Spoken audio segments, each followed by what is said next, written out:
مملکت خداداد پاکستان کلمہ طیبہ کی بنیاد پر مورز وجود میں آنے والا ایک نظریاتی ملک ہے۔ جس طرح اس ملک کی جغرافیائی سرحدوں کی حفاظت فرض اور قرض ہے، اسی طرح اس کی نظریاتی سرحدوں کی حفاظت بھی فرض اور قرض ہے۔ اس ملک خداداد کی نظریاتی سرحدوں کی حفاظت علماء کرام نے باحسن انجام دی ہے۔ مولانا معاویہ اعظم طارق نے MPA بننے کے بعد اس فرض اور قرض کو بھرپور انداز سے ادا کیا۔ بجٹ میں سود کے خاتمے کی بات ہو یا اسلامی قوانین کے نفاذ کا معاملہ،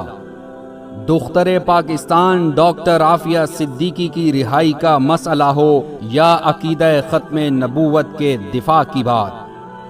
نظام تعلیم میں قرآنی نصاب کے اضافے کی جد و جہد ہو یا ناموس صحابہ و اہل بیت کے ناموس کی جنگ، بیک وقت ان محاذوں پر پہرا دینے والے جنگ کے اس سپوت کا نام معاویہ اعظم طارق ہے۔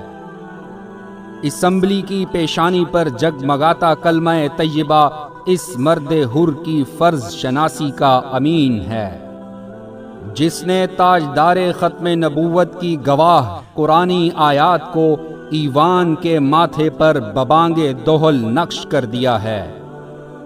جس نے تحریک لبیک کے کارکنان پر ظلم کے خلاف ایوان کے در و دیوار ہلا ڈالے، اسمبلی فلور پر جس کی مسلسل اور مدلل بجٹ تقریروں میں آج بھی اعظم طارق کا عکس جھلکتا ہے،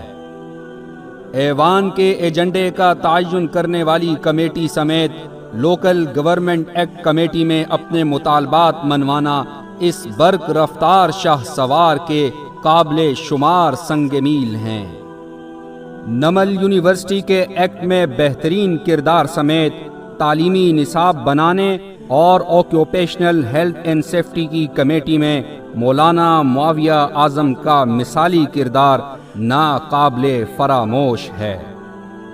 اپنے شہر اور ضلع کی بہترین نمائندگی مولانا معاویہ اعظم طارق کے اسمبلی میں تاریخی کردار کی گواہی دے رہا ہے۔ اسمبلی کا ایوان ایک بار پھر اعظم طارق کی للکار اور گونج کو سن رہا ہے۔